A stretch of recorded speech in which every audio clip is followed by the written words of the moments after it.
wanted to ask you, starting with the first question that I told you about. In 1928, Herbert Hoover was very popular. He won by a landslide victory. Mm-hmm. Why was he so popular?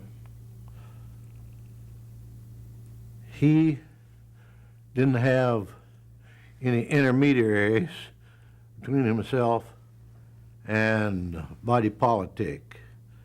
He was his own PR man. Excuse me for a second. Could you start out by identifying him as President Hoover or Herbert Hoover? Herbert Hoover. Herbert Hoover. Right. Could you just say, well, Herbert Hoover didn't have or did? Or... Herbert Hoover didn't have a bunch of middlemen between the presidency and the body politic. And he was a sensitive person. And he had a good feeling for the people who were eating regular. The people who weren't eating regular, it was he was insensitive to that, and as evidenced by the bonus march. And he was a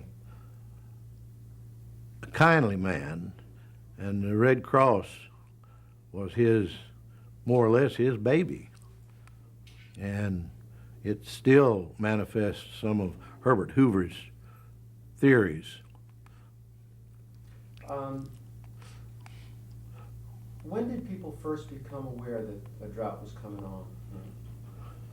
Oh, hold on one second. They're working right across the... So, when did people first become aware that the drought was coming on?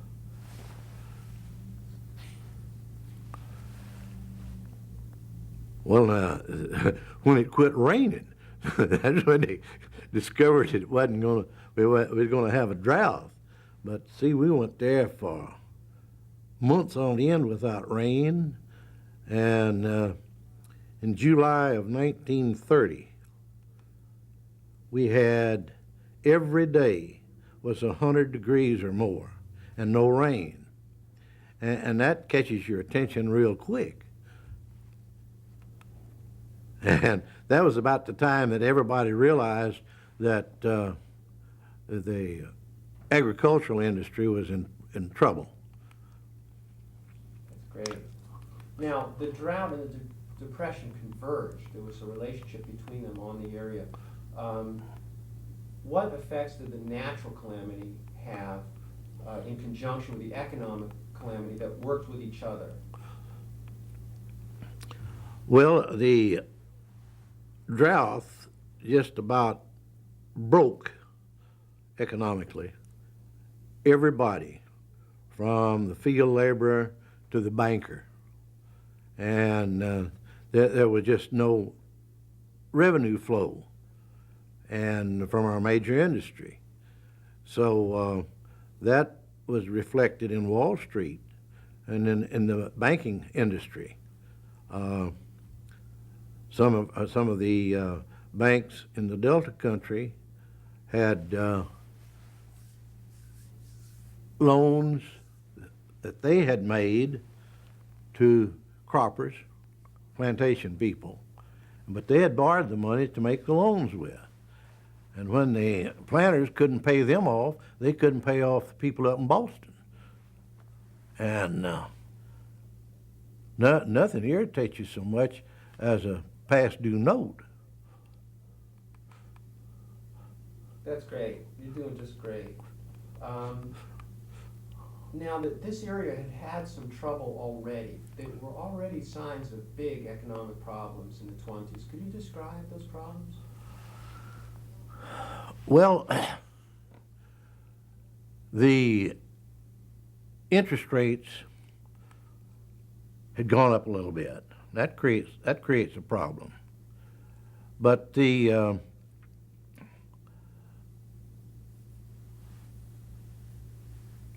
media were reflecting attitudes in the East down here.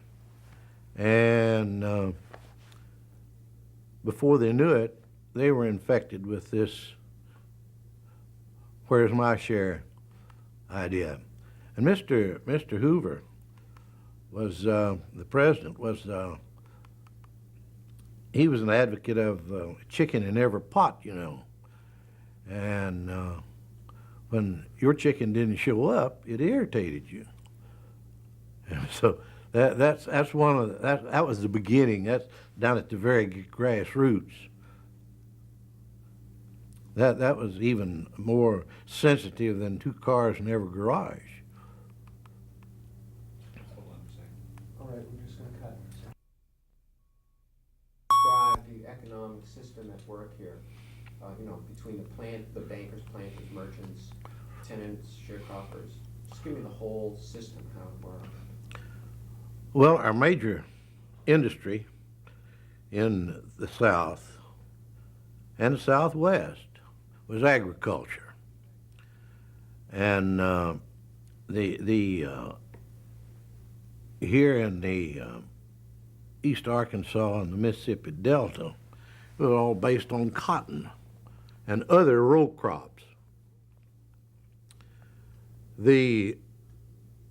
About the only industry we had besides agriculture were the processing plants, the compresses, cottonseed oil mills, the gins. And when agriculture got in trouble, all of these service industries were in trouble. And the farmer, or the plantation owner, the plantation operators, some of which were corporations that are still in existence, they would borrow money to, quote, furnish, unquote, the farmers, the sharecroppers, the tenants, by way of the plantation operators. And the plantation operators had a commissary, or a store, the company store, so to speak. And that was the way foodstuff and equipment was distributed. The plantation operator owned the commissary most of the time. And that was a trickle-down type of operation. And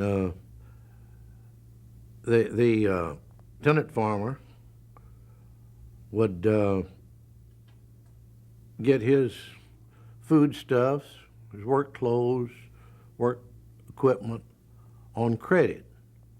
And then when the crops were sold, the planter would pay off the bank and distribute to the sharecropper his share of the revenue. And it was a relatively simple operation. And you got used to it just by living in the area. The service people, like the department stores, the hardware stores, they had credit that usually ran from year to year, like the banks did. But they also, for the individual buyer, individual customer, you were supposed to pay by the month. And how extensive was the drought of 1930-31? What did it affect?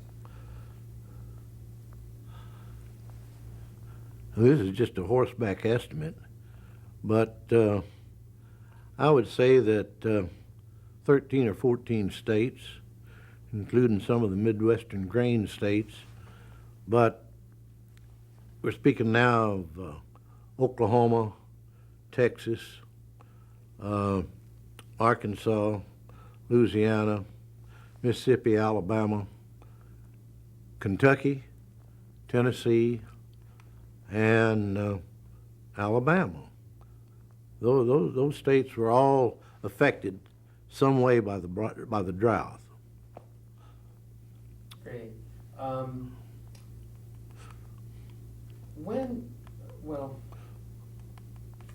Let's cut for a second, because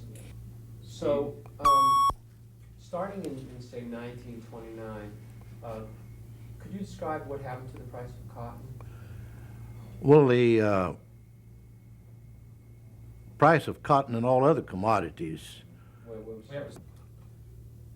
What happened to the, starting in 1929, what happened to the price of cotton? it just the bottom fell out of all of the markets, but particularly the cotton market. While the stock market was going up, getting ready for a big fall, the cotton market had already gone up. All of the commodity markets had gone up, where cotton was selling, give or take 15 cents, at $1.25 a pound. And I have to ask you the question again. Starting in like 1929.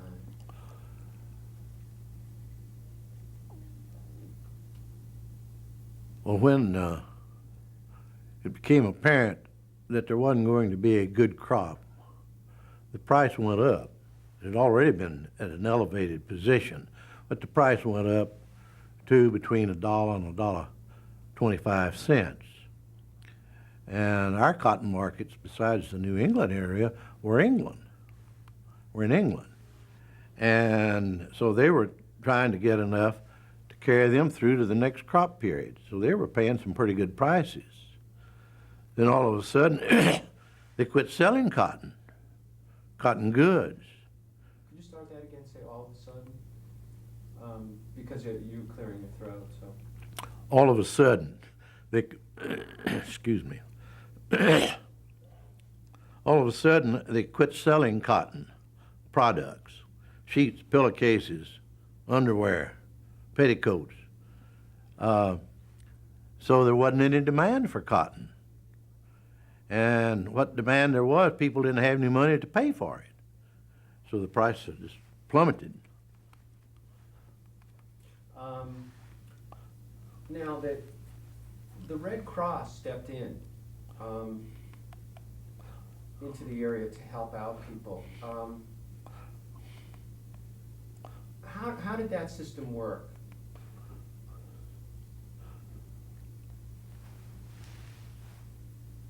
Who were the Red Cross volunteers, and how did they distribute aid? Well, Mr. Hoover was sort of the spiritual godfather of the American Red Cross, still is. And he believed that people ought to help each other. Those that had it should spread it around and shouldn't charge for it, you know.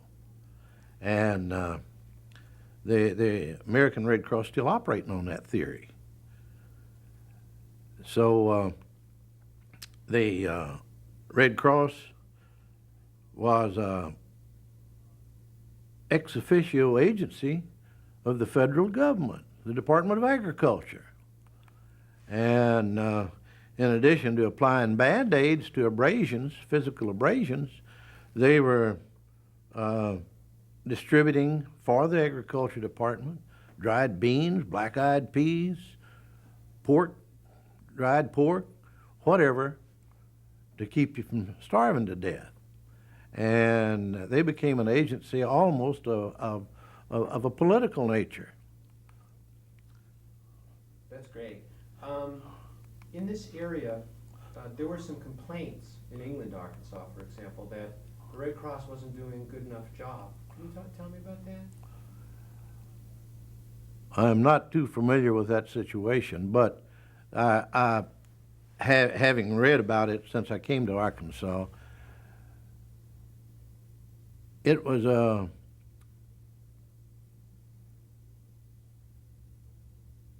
overemphasized in the Eastern media that the Red Cross had an agency, or was the agency, to distribute certain surplus commodities over at England.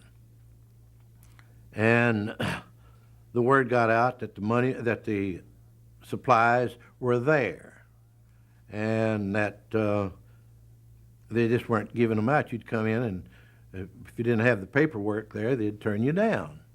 So a lot of people, particularly the tenant farmers, who felt they were entitled to the commodities that were being distributed by the Red Cross, had them a meeting out in front of the store, the country store, mercantile establishment there in England. And you get a bunch of hungry people together, and you don't need but one rabble-rouser, and you've got problems.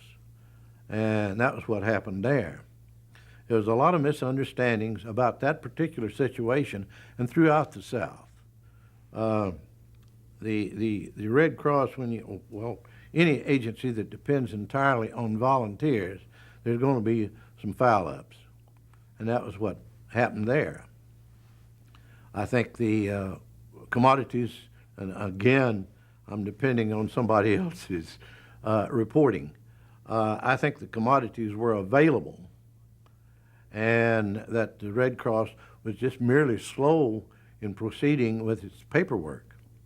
And usually, and down in this part of the country, particularly for the day laborers or even the salaried people, you get paid on Friday, and you buy groceries either Friday afternoon or Saturday, so you'll have a Sunday dinner.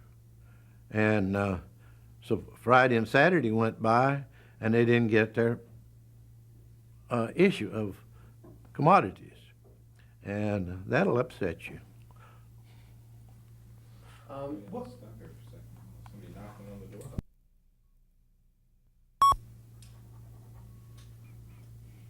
all right, what I wanted to ask you, what were you doing, what was your job at the time of the drought coming on? Where were you?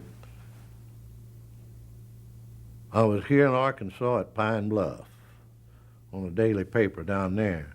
But I moved over to Mississippi in August or September of '29, and I was a newspaper reporter. I was the whole city staff and ex officio sports editor. Covered everything from police court to the football game.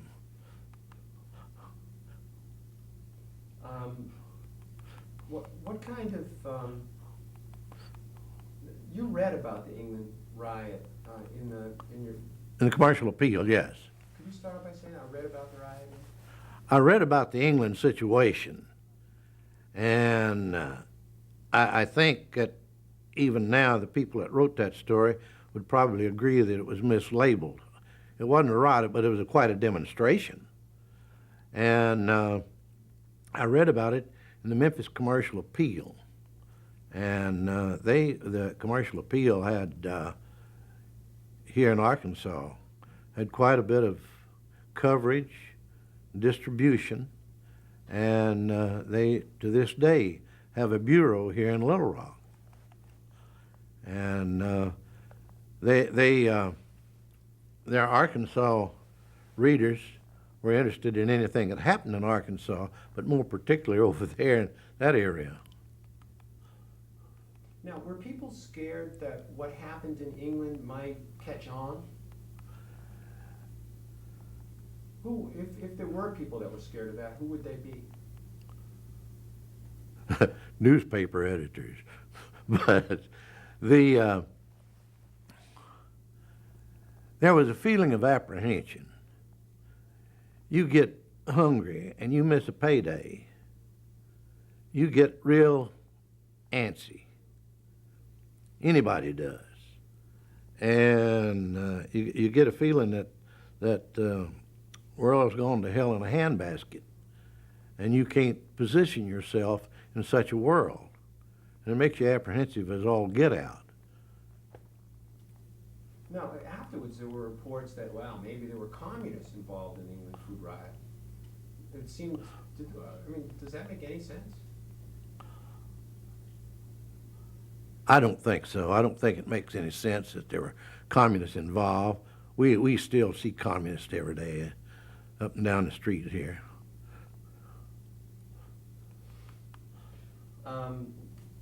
Who were these people that came into England? I mean, you had some experience in Pine Bluffs, which is nearby.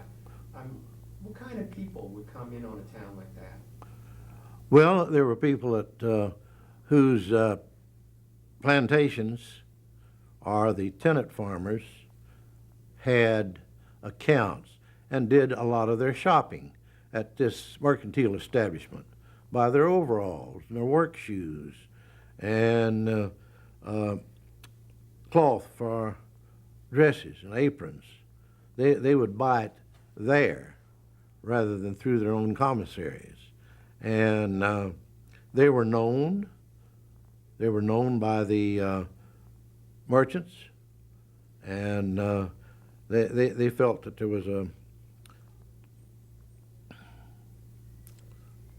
was a good relationship,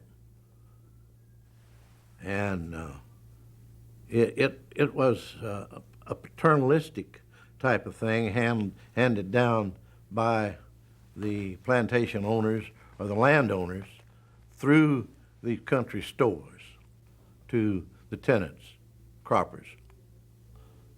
All right, let's cut for a second, because I think we have. Journalistic. So, could you talk, please, about the seed, feed, fertilizer debate? That was an outgrowth of the Depression. First off, it was hard to get a hold of it, and after it got here, you had a hard time paying for it. And that was the beginning of the farm subsidies in the United States, feed, seed, and fertilizer.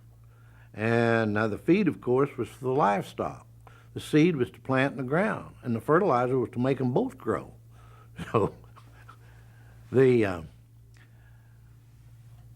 a byproduct of that area, there's a ground corn that's called chops. And that was very handy in making moonshine whiskey. Let it ferment and then run it off on your still, and you'd have some great white lightning. But that wasn't why they passed the feed, seed, and fertilizer bill. And Senator Robinson gained his national reputation on the basis of that particular bill, and also for helping Mr. Roosevelt, President Roosevelt, change the complexion of the Supreme Court. But you'll recall that Senator Robinson was vice president nominee with Al Smith. I believe it's in 28. Well, I wanted to ask you, there was the debate in the seed feed. There were also senators saying, well, we should also give them food, but food was denied. Yes. Well, now Senator Robinson and Senator Caraway both suggested those that couldn't feed themselves, it was an obligation of the federal government to see that they didn't starve. But there were a lot of other senators, very few of them from the South, that advocated feeding people. But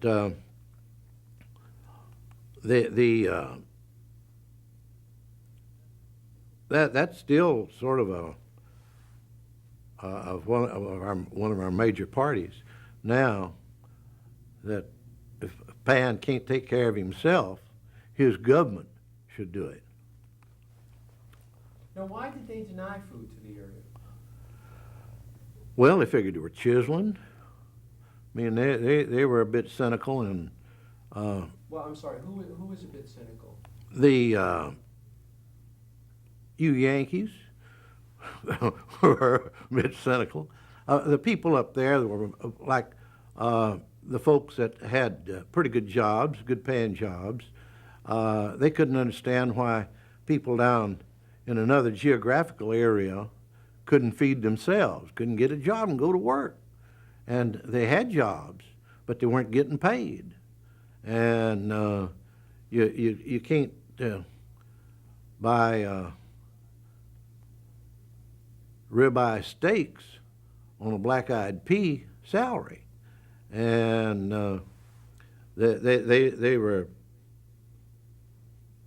were people even in their own communities just couldn't believe that such and such family up the block or across the alley weren't eating regular. But they weren't, were they? They weren't. They weren't. It just seems, And in that connection, the people who weren't eating regular, they had a great pride.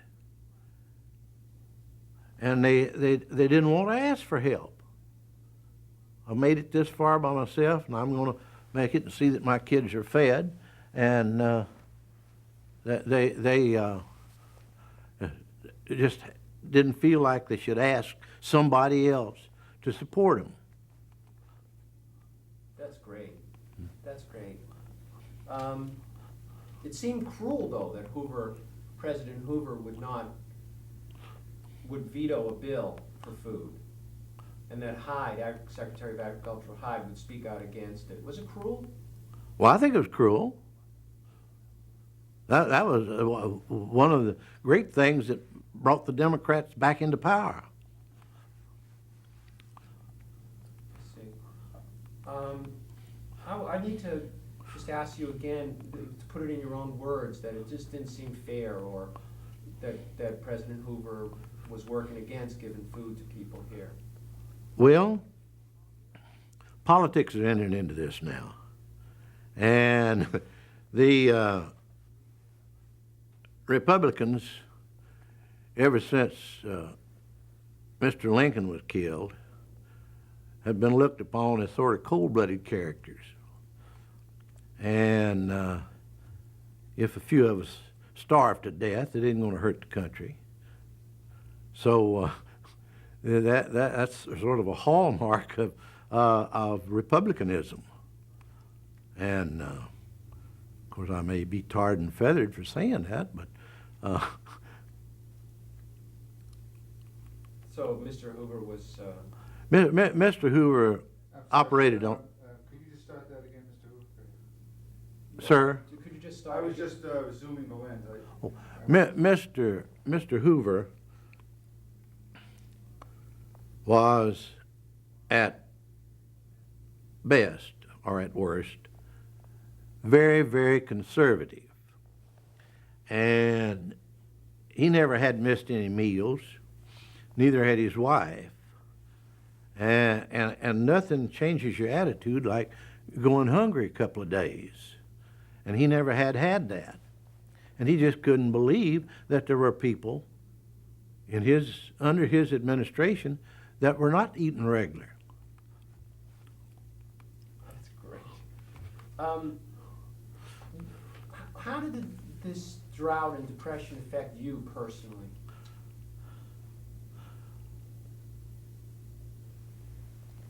Well, I had just gotten married, and we had a child on the way. I had changed jobs from one pretty good job in Arkansas to one over in Mississippi, where I was getting $45 a week. And that's pretty good pay back in those days for a newspaper reporter, at entry level anyhow. So when the advertisers quit advertising, our publisher had to do some retrenching, and they retrenched by cutting salaries, laying people off. And so my salary dropped from $45 one week, one Friday, to $19.25 the next Friday. And that's a pretty sharp drop. And that was at about the time of things were so tight, banks were going broke, and we had to do a barter system. It was not only typical of that part of the Delta, but it was typical of a lot of the Old South. You'd do something for me, and I'd pay you back with my services. Like our newspaper would take advertising and accept a due bill or a coupon from you for your advertising. They would turn around and endorse that due bill to their help. And then you could do whatever you wanted to with those due bills. but you usually went and cashed them just as quick as you could. At the grocery store, at the drugstore, filling station, wherever. And the barter system has always been part of the American economic outlet, and we always fall back on it. When you don't have any rattling change in your pocket, you barter. And that's what happened here. Huh? Mm-hmm. That's great. Let's cut for 1 second. The federal government was saying, we want the state and the local people to help out. But it wasn't clear that the state and local governments could help out very much. Why? Their resources, I was sorry, could you say the local, state and local started out so it's identified? the state and local people, our governments, they don't have the resources, particularly in the Old South, where it is not industrialized, or was not industrialized in those days. And their governments just simply did not have the money to do it. And they looked to the federal government, or they looked somewhere else. And of course, outside help from any source was welcome. There were a lot of big foundations back in those days that Mr. Hoover was sort of the spokesman for in his role as president. But there was no other means where we could get our feed, seed, and fertilizer subsidies, except from the federal government.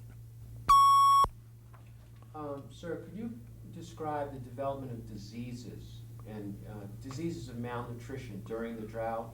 Could you describe their progression, how they got worse and worse, and tell me what kind of diseases they were? There was pellagra, which was a nutritional deficiency. I forget which one of the vitamins that you didn't get, but you just ate a very unbalanced diet, greens and lard and cornbread, and you didn't get all your vitamins that you needed there. You were getting your roughage, but not your vitamins. So you, and a similar disease that affected little people, small children, called rickets. And every now and then you'll see a 50 or 60-year-old man or woman walking around with their knees bowed out. That's the result of the rickets. And it was a nutritional, they weren't getting what they were supposed to get. They weren't getting the milk that they should have had. And it's a nutritional deficiency. Was there a lot of this during the drought? Yes. Yes, there was. Much more than would be expected. My father-in-law was a doctor, and he saw it all the time. And he prevailed upon our local health department to distribute certain nutritional substances. The most popular one was something called brewer's yeast.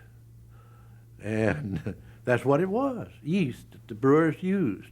And you'd eat it and get a lot of the things you were missing out of your daily diet. And little fellas, the little kids, they missed their milk, and they're grown people now in our society that were deprived of a proper diet as they were coming along. That's great. Why did people call rabbits Hoover hogs?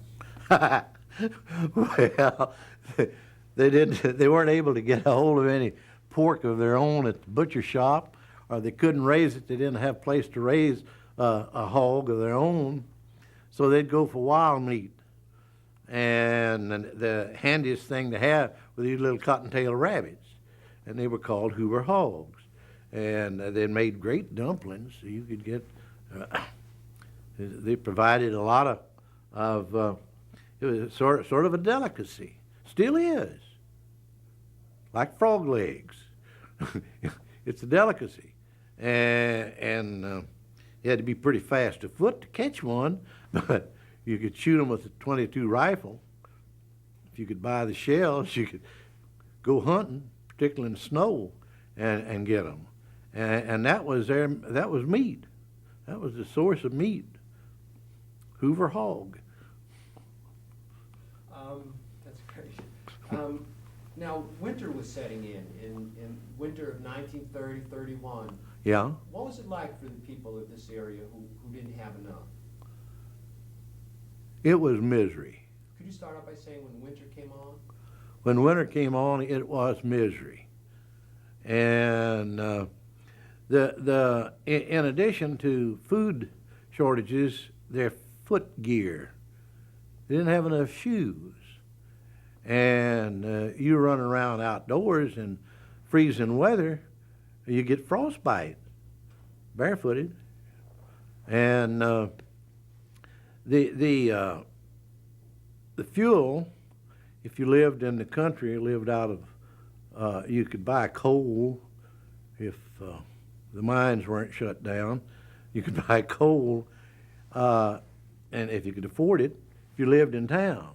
And you could in the country. But you depended upon native woods, timber, to supply your fireplace, your cook stove with fuel. So people got pretty cold then. Yes, they got cold. And the houses where you'd try to save on fuel, you would save on fuel for cooking purposes mostly. You didn't burn all of your fuel up in a fireplace. And the houses were not always properly insulated. And the idea of defeating it was you'd put the kids to bed and you'd take off your shoes and go put your feet in the oven. So that's what people did to stay Uh-huh, warm. yeah. They didn't have enough clothes either, right? No, they didn't have enough clothes. And the major shortage is, my recollection is, the people didn't have shoes. They couldn't get them. Now, there were good work shoes, good quality work shoes at the commissary for the people who were following the mules and following the plow. But the little kids, you had to go to town to buy shoes for them. And they weren't always available. Okay, that's great.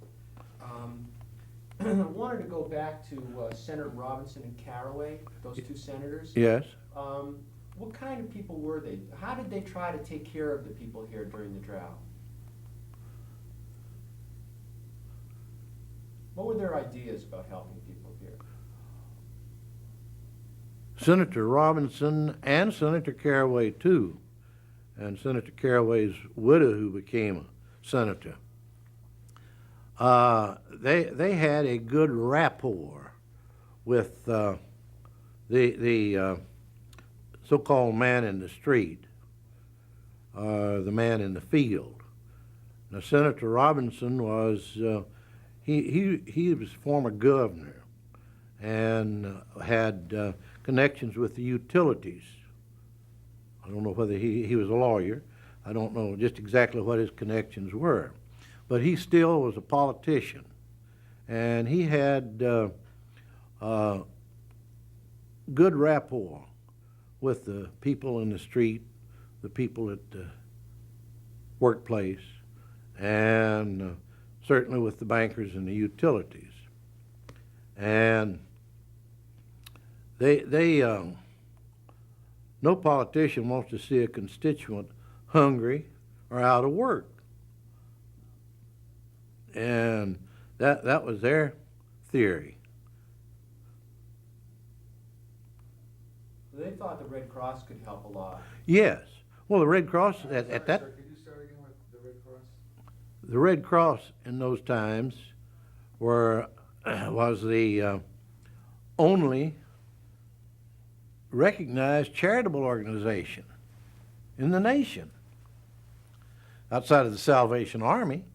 But people in this part of the country would turn to the Red Cross for all kinds of help. And the senators or politicians, Washington, worked through the Red Cross.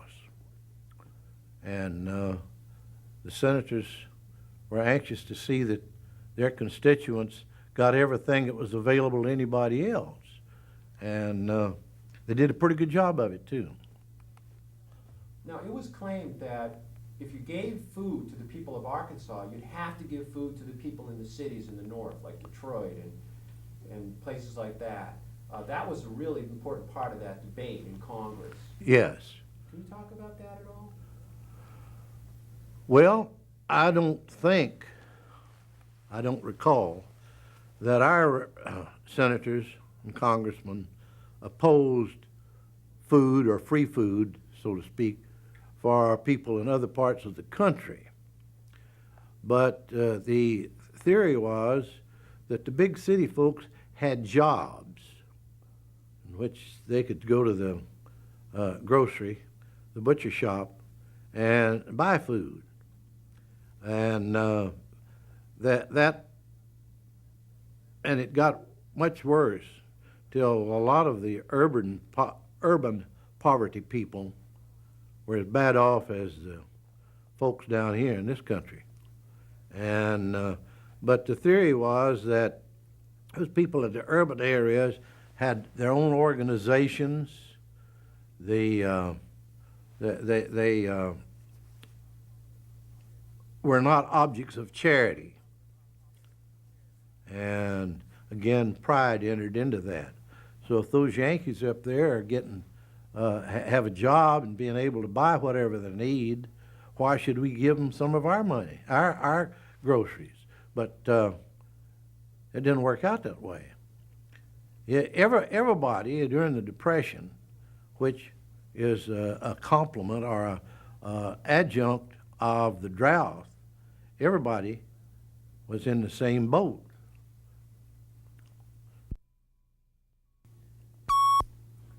In 1929, what happened to the price of cotton? You have to go back earlier than that, to the 1920s, 1922, I believe it was. And we had a depression of sorts in those days. Could you start off? So we had a depression in 1922. Yeah, in the early 1920s. And the price of cotton, after it got over. Excuse me, could you start off by saying in the early 1920s we had a depression? Yeah. And trace it from there? In the early 1920s, we had a depression, and the price of cotton fell. And when the market was stabilized, and the market was dependent upon the cloth makers in England, the Carolinas, and all over the United States, when they got back in business and started buying cotton, the price shot up. And we had a drought of sorts and a depression of sorts in the early 20s. And but when the price got built back up, it kept creeping on up, sort of following the stock market, until it just was so inflated, and the demand suddenly just cut off, just like he's turning off a hydrant, that the great fall started. The big fall occurred, and it flopped from the $1 plus a pound to 10 to 15 cents a pound. This is right around the time of the stock market crash. Yes. Great. Thank you. Will Rogers visited here. Can you recall his trip? Yes, I was not based in Arkansas at the time, but I was a string correspondent for the old International News Service out of Atlanta. And they had heard that Mr. Rogers was coming, and the nearest correspondent they had was me at over at Clarksdale, Mississippi. And they asked if I could cover it. And I rode the ferry across to Helena, and he was there. And then he came on up. He started his tour, and it was a sort of a charity drive. He was speaking for the poor and downtrodden. He had a great sense of humor, but a great feeling for the problems. And he just put on one of his shows at Helena and charged admission. Charged you to get out instead of getting in. And tried the same thing at Stuttgart. And it worked better when he charged you to get in. But he didn't turn anybody away. And he put on about, it seems to me it was much longer than an hour, but he put on about an hour show. And he just talked. And he twirled his rope, you know. Well, one of his jokes for this part of the country, one of the relief projects was that we would channel the Arkansas River and make it a navigational stream, which it is today. But he said that we ought to pave it over and issue everybody Ford cars. Use the river as a highway instead of a navigational project. It'd be cheaper. And that went over like a lead balloon in some of these parts.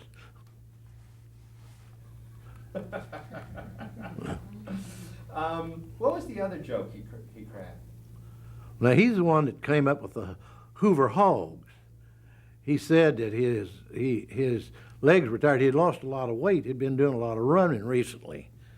That he'd run along beside his rabbit and feel and see if he's fat enough to kill. Yeah, let's cut for a second. Well, you were saying that Will Rogers, could you start by saying Will Rogers?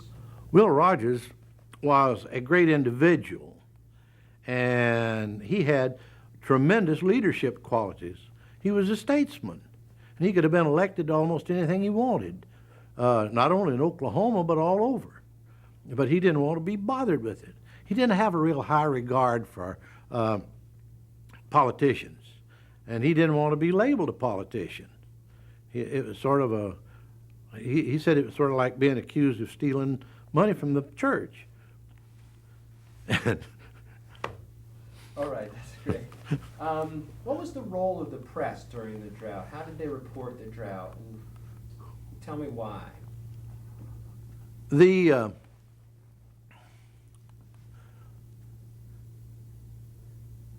press, and I say this with certain reservations, the media, but back in those days it was the printed media, the press, is sort of a chamber of commerce organization. They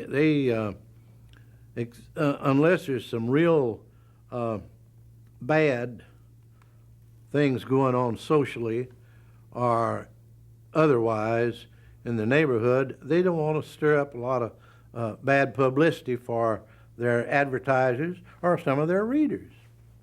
And so when we would have these social tragedies that Depression was, they would hit only the very high spots of it and do that with quite gingerly. They didn't want to stir up a lot of impression inside the community or outside the community that things were not well at home. Great. So how did they report the drought? How did they report the drought? Well, now they reported the drought strictly as a weather story. You know, in newspapers, one of the best continuing stories, and the broadcast media has followed, is the weather. There are more people interested in the weather than there are in anything else. They'll read the weather story before they read the obituaries. And that's the main thing of all of us country newspapers, the obituary page. But they'll read the weather story, and that's the reason they quite frequently wind up on the same page. Okay, let's cut for a second. What I want to know is why the England story became such a big story. So far as I know, and my recollection of what the newspapers reported at that time, it was the first time that we had ever come that close to having conflict between the feds and the common folk. That is the reason. I mean, it broke out into the open. It was the kind of thing the newspapers couldn't ignore. And in the secret hearts of a lot of our leaders, community leaders, throughout the South, throughout the Midwest, was this feeling that we're on the edge of something, and we don't want to get it started here at home. That edge of something being a economic, social, and political revolution. And you get to thinking about that, you get to thinking about it happening up where you live, it'll just wear the hell out of you. You realize it's not only possible, but it's probable. That's wonderful. You're great. Could you give me the social strata of the area again? It starts with The plantation operators, right. not necessarily individuals, but there's still a lot of corporate, and most of the plantation operations were of a corporate nature. However, they had one or a family at the head of it. But this was a plantation society. We didn't have any mines, and until oil came in South Arkansas and in Oklahoma, we didn't have any other resource except our agriculture. And cotton was king. Row crops were king, were royalty in our economic status. And so everything was built, the system, and it was a system, was built around the so-called plantation economy. There was the boss man who engaged, he contracted for the medical help. He contracted for the hardware that you needed to harvest with. And so then under him were the tenants, the foremen, the overseers, and the tenants. But to his right, or maybe it's to his left, but it was to his right, that the so-called service industries, the banks, the hardware stores, the wholesale grocers, and the department stores that supplied a lot of the clothing that you needed on a day-to-day basis. And the whole economy was based on the plantation thing. Your doctors. So could you start again give me the social strata. You could go back a little bit and talk about the boss man and who is the boss man, who is at the very bottom, and march us down. The boss man, or the head of the plantation, was really the key at the top of the plantation system. Now, he had a lot of friends and associates that themselves were not planters, the doctors, the lawyers, the education people, and the dry goods stores. And they would, be socially and economically, always socially on the same strata with the plantation operators. And the professional people, the so-called professional people, and professional merchants were actually handmaidens, and the bankers were handmaidens of the planters. And that's the way it was. I'm not criticizing it, but that's the way it was. And there is an inclination, even to this day, for that to happen, but it doesn't anymore. The doctor, if one of your tenants, sharecroppers, came down with a toothache, he'd call the company doctor, who would pull the tooth if necessary. But there were a lot of areas of health, particularly where nutrition was concerned, that the average sharecropper did without, and wasn't always aware he was doing without. So long as he wasn't hurting, he was happy. And he'd get into, he had an entrepreneurial outlook, and he'd start making moonshine and peddling it himself. Who's at the very bottom? Of the plantation system, I don't know that they had the day laborer in those days as they do now, but it was the man at the very bottom was the sharecropper or the tenant. And the tenant usually was a sharecropper, but not always. But they would, the plantation operator and his bank would supply the furnish on a credit that ran about 9 months from the time your cotton was planted till it was harvested.